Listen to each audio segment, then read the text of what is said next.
Halo, assalamualaikum warahmatullahi wabarakatuh. Selamat sore teman-teman. Apa kabar? Sehat selalu ya buat kalian semuanya. Hari ini tempatnya, lokasinya ini di tempat yang berbeda. Ya tentunya benar jangan memandang yang belakang sana ya guys. Ya memang ini jutulannya tuh toilet. Toilet terus dapur sebelahnya, seberangnya gitu. Tapi aman kok. Toilet di sini tuh selalu bersih gitu, selalu bersih dan bahkan eh, apa ya, bener-bener bersih lagi, nggak dicuci berapa hari juga kayak gitu bersih, kering bersih gitu. Ya pokoknya beda lah ya, jangan membayangkan gitu. Nah teman-teman nih, ini aku mau bercerita sebuah hal yang dimana aku tetap berjuang meskipun sebulan dibayar 20.000, 40.000, 50.000 seperti itu teman-teman. Ya, itu bayangin perjuangan aku konten teman-teman ya. Ini sebagai saksi, semoga kelak bisa setiap bulan gajian dan itu menghasilkan yang banyak itu. Semoga amin ya rabbal alamin. Aku hari ini mau memotivasi kalian semuanya, tentunya ini semua yang aku alami ya teman-teman. Aku nggak banyak ngomong, bukan ngomong kosong dan yang lain-lain, tapi apapun itu bukan tentang konten aja. Sesuatu hal apapun itu ya, tekuni saja, terus lama-kelamaan dari mungkin perasaan kita yang terpaksa itu eh, langsung dirubah, jangan menjadi terpaksa teman-teman. Jadi eh, caranya gimana biar gak menjadi terpaksa? Kalau aku merubahnya, pasti hubungkan sama yang membuat hidup teman-teman. Jadi yang membuat dunia seisinya ini gitu. Jadi aku hubungkan apa yang aku kerjakan ini, kok aku dihadapkan dengan hal seperti ini ya? Apakah ini sesuatu yang sudah dikasih, lihat, dan kita sendiri yang meraba-raba apa maksud dari ini semuanya gitu. Setelah itu barulah kita ibarat kata kita merangkainya, terus kita juga lewat jalur motivasi dari orang juga gitu. Nah, jangan memandang apapun itu, istilahnya kayak kalian tuh misalnya ngerasa nggak punya skill ya, kayak aku ini. Dulu tuh selalu ngerasa aku tuh nggak punya skill apa-apa gitu, ngerasanya kayak gitu ya teman-teman. Terus ngerasanya tuh aku tuh nggak pinter, nggak bisa, ternyata megang terus kayak gini di tangan sakit juga. Aku tuh nggak pinter, aku nggak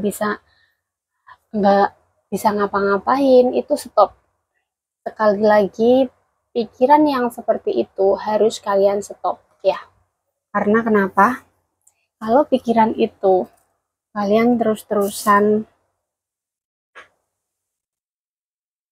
maaf ya, soalnya pegel kayak gini terus. Kalau pikiran itu kalian terus-terusan kembangkan di pikiran kalian, itu nggak akan membuat kalian maju. Bahkan kalian bukan tentang kemajuan saja loh ya, tapi tentang mental kalian secara nggak disadari. Yang membunuh mental kita itu ya diri kita sendiri. Karena kita tidak up ya, nggak berkembang, terus kita selalu berpikir kalau orang lain ngapain, punya skill apa. Iya, toh dia punya skill, aku apa mah gitu. Aku mah apa, atuh. Nah gitu.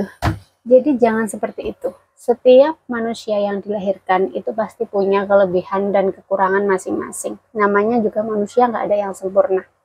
Nah kalau kalian sudah melihat seseorang misalnya sudah pinter, orang tuanya kaya, hidupnya enak, punya apa-apa dan yang lain-lain, itu sudah menjadi rezeki dia, bonus dari yang di atas, dan semuanya itu akan ada apa ya, setiap kita tuh akan ada perhitungan masing-masing gitu. Jadi nggak perlu diireni gitu guys. Yang terpenting kalau kalian pengen maju, ya udah fokus dari itu, dijadikan sebuah motivasi. Itu dijadikan sebuah motivasi, dan kita eh, jangan sering-sering deh mengejat diri sendiri tuh nggak penting, diri sendiri tuh misalnya BODOH, jangan ya, kasihan gitu. Lebih baik daripada memikirkan yang seperti itu, belajar dong ngapain. apa aja itu. Misalnya kalian kok pengen jadi apa, kok nggak bisa, berarti ya carilah peluang di mana kamu bisa ngeregoni, bersyukur dengan dirimu sendiri gitu loh. Kayak contohnya aku tuh banyak cita-cita aku, tapi dari kecil tuh nggak punya cita-cita yang mau jadi dokter, jadi apa itu nggak ada. Kenapa aku? Karena aku langsung mikir ke jadi itu semuanya tuh butuh sebuah proses dan biaya. Dan aku sudah tahu dari tumbuh kembangku, lingkunganku, kemampuan orang tuaku seperti apa. Jadi mimpi-mimpi seperti itu tuh nggak ada, sudah nggak ada. Tapi aku punya mimpi, aku sukses, aku kaya. Karena impianku tuh kalau aku punya duit, aku kaya, aku sukses, aku pengen ngasih orang tua, berbagi ke sesama, terus tanpa memikirkan nggak ada ini gitu loh. Itu sih dulu sudah berpikiran seperti itu waktu kecil, karena aku nggak ada cita-cita yang jadi dokter, suster ataupun apa. Itu aku tahu itu pendidikan yang bagaimana dan aku nggak bisa meminta itu sama orang tua gitu. Nah teman-teman, dari sini juga aku belajar menyenangi sebuah pekerjaanku. Dari bosku misalnya awal-awal kurang adaptasinya, terus kurang diterima dan yang lain, itu aku paksa hatiku untuk kamu kuat, kamu bisa lalui. Dan saat melalui itu, aku banyak orang yang terlibat. Siapa? Orang yang terlibat contohnya kayak aku sharing, ya ke teman, ke adikku, ke suami. Itu caraku untuk kuat. Aku harus minta bantuan, jangan malu, jangan ditelan sendiri, tapi kamu nggak mampu. Maksudnya harus curhat gitu.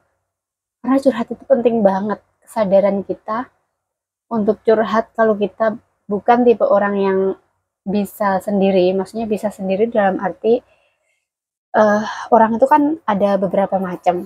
Ada yang dia tuh memang sendiri diem tapi nanti menemukan jalan keluar, tapi ada yang tipe dia harus teriak-teriak dulu, harus curhat-curhat dulu baru dia menemukan jalan itu. Nah, aku ada di tipe yang dua itu, guys. Jadi aku harus curhat dulu, terus tanggapan dari orang yang mensupport dan yang lain, misalnya ada masukan ataupun apa gitu, ataupun menonton, mendengarkan motivasi, terus ada sebuah motivasi yang hampir relate sama hidup aku, yaitu aku aplikasikan ke jalan keluarku gitu. Ini dari sini juga sampai aku mencintai dengan kepengen terus konten, kepengen terus ada manfaatnya gitu sih. Belajar untuk diriku sendiri aja dulu, bukan untuk orang lain gitu. Kenapa aku ngomong bukan untuk orang lain? Karena aku nggak bisa memotivasi orang yang bagaimana dengan kata-kataku aja, tapi dengan kayak gini untuk diriku sendiri aku seneng. Itu menurut aku udah berkembang gitu. Nanti selanjutnya ke taraf yang aku inginkan gitu. Jadi aku kayak di YouTube tanya orang sudah gajian berapa kali dan yang lain-lain. Aku sampai berapa tahun ini masih mengumpulkan ini, guys. Tahu sendiri kan, kayak view dan yang lain-lain itu belum, tapi aku tetap semangat gitu. Tetap semangat, dan menurut aku ini tantangan buat aku gitu. Aku nanti pulang ataupun sekarang ini mulai ngapain gitu. Ada ide-ide dan aku nggak memaksakan diriku sih gitu, tapi aku akan belajar dari konten kreator lainnya. Bagaimana sih mereka kok bisa berkembang gini, bagaimana gitu. Ya udah, aku belajar-belajar dari melihat sebuah konten orang dulu gitu, teman-teman, dan dari sebuah motivasi perjuangan dia bagaimana gitu sih. Nah, menurut aku yang penting tekun ya. Ada yang tanya berapa udah apa, mungkin kalau orang lain malas ya, nggak ada apanya kayak aku gini gitu masih. Tapi aku menghargai uang, guys, menghargai seberapapun itu. Aku sudah dimonet dan ada di fase ini, aku sudah bersyukur. Itu tinggal aku bagaimana, dan hasilnya Allah yang masih itu semuanya. Dan semoga ada ide-ide Allah memberi aku celing gitu. suatu saat ya, ini harus punya optimis, semangat gitu. Nggak tahu nanti, kita tuh jangan meremehkan orang kedepannya mau jadi apa, jangan mengejat gitu-gitu aja nanti kedepannya bagaimana, nggak tahu kita gitu loh. Itu sudah aku buktikan ke orang yang pernah aku temui, dan ada sebagian dari orang lain juga yang memandang rendah dia, tapi Allah mengangkat derajatnya. Ya itu teman-teman, jadi jangan pesimis ya kalau kalian lagi di proses, jangan pesimis, apapun itu kalian harus semangat gitu ya. Nah, sampai di sini dulu ya videonya teman-teman, semoga ini juga bermanfaat buat kalian semuanya yang mungkin pemula, konten kreator pemula, ataupun sama seperti aku ini pemula ya teman-teman, ataupun kita lagi nggak tahu nih mau bahas apa dan yang lain, udah jalani aja, muncul ada aja di depan kaca di mana aja gitu ya. Ini juga ada dampak baiknya kok di kehidupan nyata. Jadi aku berkomunikasi sama orang dan yang lain-lain itu ada dampak baiknya gitu loh. Oke, sampai di sini dulu ya.